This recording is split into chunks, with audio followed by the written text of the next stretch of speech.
নমস্কার, public news next চ্যানেলে আপনাদের জানাই স্বাগতম। সংবাদ পড়ছি আমি পল্লবী। পূর্ব ধলাইয়ের পালংঘাট উন্নয়ন খণ্ডের অধীন বিভিন্ন এলাকায় শাসক দলের উন্নয়নমূলক কাজকর্মের গতি প্রকৃতি এবং গুণগত মান নিয়ে প্রশ্ন তুলল কংগ্রেস দল। বৃহস্পতিবার পালংঘাট বাজারে পালংঘাট ব্লক কংগ্রেসের কর্মকর্তারা এক সাংবাদিক সম্মেলন করে বলেন, বিজেপি দল নিজেদের স্বচ্ছ ভাবমূর্তি সম্পন্ন দল বলে দাবি করে, কিন্তু আজ তারাই জড়িয়ে পড়েছে নানা ধরনের দুর্নীতিতে। এদিন পালংঘাট ব্লক কংগ্রেস সভাপতি ওম প্রকাশ সিং, ব্লক কংগ্রেস সম্পাদক ভাস্কর দাস, জেলা কংগ্রেস সাধারণ সম্পাদক সঞ্জয় দেব, মাধু কালিন্দী এবং উমাকান্ত গোয়ালা বলেন, আমরাঘাটে একটি শ্মশান ঘাট নির্মাণে দুর্নীতি হয়েছে, তাই ধলাইয়ের বিধায়ক অমিয় কান্তি দাসের নির্দেশে সেটি ভেঙে ফেলা হয়েছে। ভালো কথা। কংগ্রেসীরাও বিধায়কের এই পদক্ষেপকে স্বাগত জানান, কিন্তু লক্ষ লক্ষ টাকা খরচ করে আমরাঘাটে সোনাই নদীর ওপর যে সেতু সংস্কারের কাজ করা হয়েছে সেখানে প্রচণ্ড দুর্নীতি করা হয়েছে, কিন্তু সেদিকে বিধায়ক অমিয় কান্তি দাস বা বিজেপি দল দৃষ্টি দিচ্ছেন না কেন বলে প্রশ্ন তোলেন কংগ্রেসীরা। পালংঘাটে সোনাই নদীর তীরে একটি বিসর্জন ঘাট নির্মাণ করেছেন বিজেপির দল, কিন্তু মাস কয়েকদিন যেতে না যেতেই বিসর্জন ঘাটটি সোনাই নদীতে তলিয়ে গেছে। কিন্তু এ নিয়ে ধলাইয়ের বিধায়ক অমিয় কান্তি দাস বা বিজেপি দলের নেতাকর্মীদের মুখে নেই কোনো কথা। এদিন কংগ্রেস নেতৃবৃন্দ তীব্র ক্ষোভ প্রকাশ করে বলেন, ধলাইয়ের বিধায়ক অমিয় কান্তি দাস শুধু আমরাঘাটের শ্মশান ঘাটের দুর্নীতি দেখছেন কেন? অন্য উন্নয়নমূলক কাজের দুর্নীতি নিয়ে কোনো বিধায়ক অমিয় কান্তি দাস কেন মুখ খুলছেন না? কেন এই সমস্ত কাজের বিষয়ে তদন্ত করছেন না বিধায়ক অমিয় কান্তি দাস বলে এদিন প্রশ্ন তোলেন কংগ্রেসীরা। বিস্তারিত দেখতে থাকুন পাবলিক নিউজ টেক চ্যানেলের ক্যামেরায়। আমি পালংঘাট ব্লক কংগ্রেসের প্রেসিডেন্ট ওম প্রকাশ সিং। বিগত দিনে আমি সোশ্যাল মিডিয়ার মারফতে একটা বিষয় জানতে পারলাম যে আমরাঘাট বিজেপি অফিসের পিছনে একটা শ্মশান ঘাট নির্মাণের কাজ চলছে। ওটার মধ্যে অনেক দুর্নীতির কথা সামনে এসেছে। আমাদের এমএলএ স্যার বলেছেন যে ওটার মধ্যে যে কাজগুলা হয়েছে খুব নিম্নমানের হয়েছে, এর জন্য উনি ওটাকে আবার ভেঙে ফেলেছেন। যেখানে কথা ছিল 12 mm 60 mm রড ব্যবহার করার কথা, এখানে 10-8 mm এর রড ব্যবহার হয়েছে। আরও বালি বা সিমেন্ট, ইট এগুলা নিয়েও অনেক ধরনের আমি দেখেছি সোশ্যাল মিডিয়ার মারফতে যে নিম্নমানের জিনিস এখানে ব্যবহার হয়েছে। ধন্যবাদ আমি দিব আমাদের এমএলএ দাদাকে, কিন্তু ওনাকে আমি আরেকটা বিষয় নিয়েও অবগত করাতে চাইছি যে আমাদের আমরাঘাটের যে ব্রিজটা, যেটা 1,17,00,000 টাকা ব্যয়ে যে রিপেয়ারিং কাজ হয়েছিল, ওটা তো আমি বুঝি যে সব থেকে বড় 2 নম্বরই যদি কিছু হয়ে থাকে তো ওই ব্রিজের মধ্যে হয়েছে। আমি এমএলএ স্যারকে রিকোয়েস্ট করব যে উনি ওই ব্রিজের যে কন্ট্রাক্টর ছিলেন বা যারা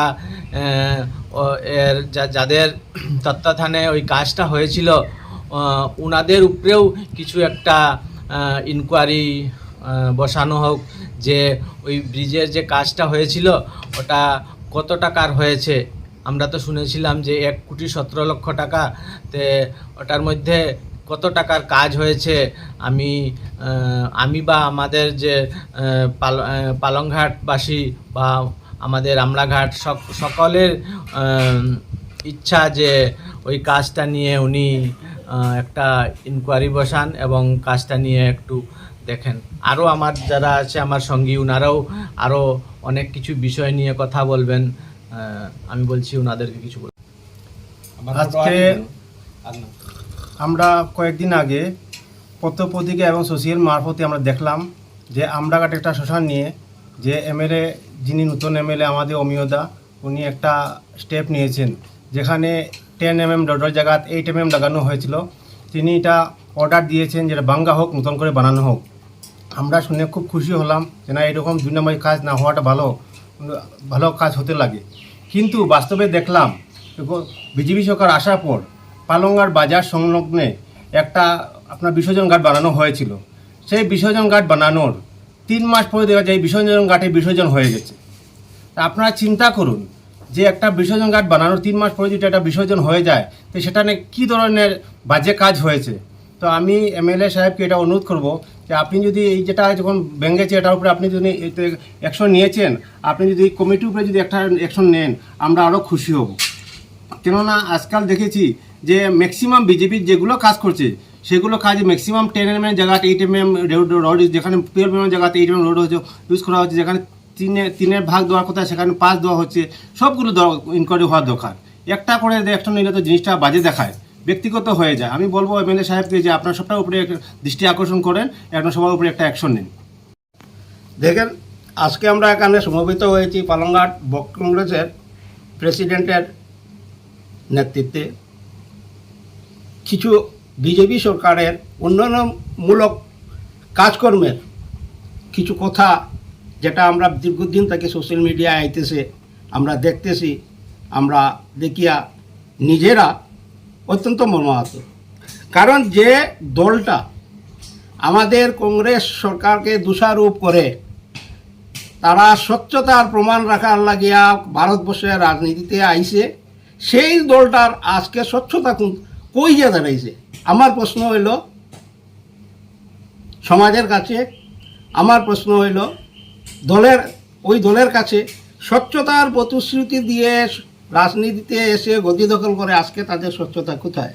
দুদিন আগে দেখলাম আমাদের এই সন্নিকটে আমড়াঘাটের তাদের বিজেপির কেন্দ্র, যেখানে বিজেপির প্রতিষ্ঠিত মণ্ডল অফিস আছে, যে অফিসে রাত দিন 24 ঘন্টা বিজেপির ওয়ার্কার নেতারা আসা যাওয়া করেন, এরই নিকটে একটা শ্মশানঘাট। এত নিম্নমানের কাজ হলো, যেটা পরবর্তীকালে আমাদের বর্তমান বিধায়ক, তাদের দলের বিধায়ক অমিয়কান্তি দাস কাজের ভুল ত্রুটি দেখে সম্পূর্ণ কাজটা ডিস্ট্রয় করতে বাধ্য হলেন। আমি সাধুবাদ জানাই তাকে, কিন্তু তৎসঙ্গে আমি এটাই বলবো, আজকে এই কাজ সরকারি কাজ, এই কাজের সরকারি এস্টিমেট আছে, এই কাজের ডিপিআর রেডি হয়েছে, এই কাজের এক্সিকিউটিং এজেন্সি আছে, সরকারি এজেন্সি আছে, এখানে জুনিয়র ইঞ্জিনিয়ার আছে, এখানে বিডিও সাহেব আছে, এখানে ব্লকের বিভিন্ন পদাধিকারী আছে, এবং যারা হইচই করলো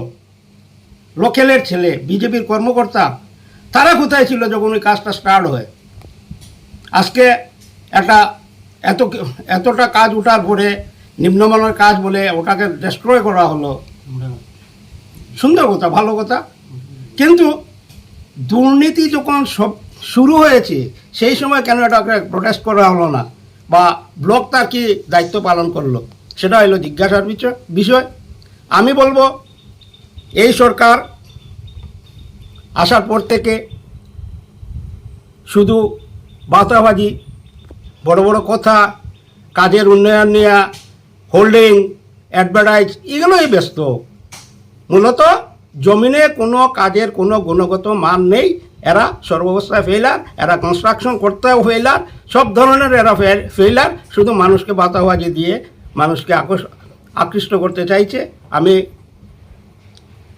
সরকারের কাছে প্রশ্ন রাখবো, অদূর ভবিষ্যতে যেন এইভাবে আর কোনো দুর্নীতি প্রশ্রয় তারা না দেয়, না হলে আমরা গ্রাউন্ড লেভেলে আন্দোলনে নামতে বাধ্য হব। আমি ব্লকের একজন কর্মকর্তা হিসাবে এটাই হুঁশিয়ারি দিচ্ছি, আমরা এখনও গ্রাউন্ড লেভেলে কোনো ধরনের আন্দোলনে নামি নাই। আমরা বাধ্য হব তাদের এই দুর্নীতি যদি যেভাবে চলছে, চালাইয়া যাচ্ছে, এগুলা যদি প্রত্যাহার না করে আমরা বাধ্য হব, যার জন্য সরকার দায়ী থাকবে।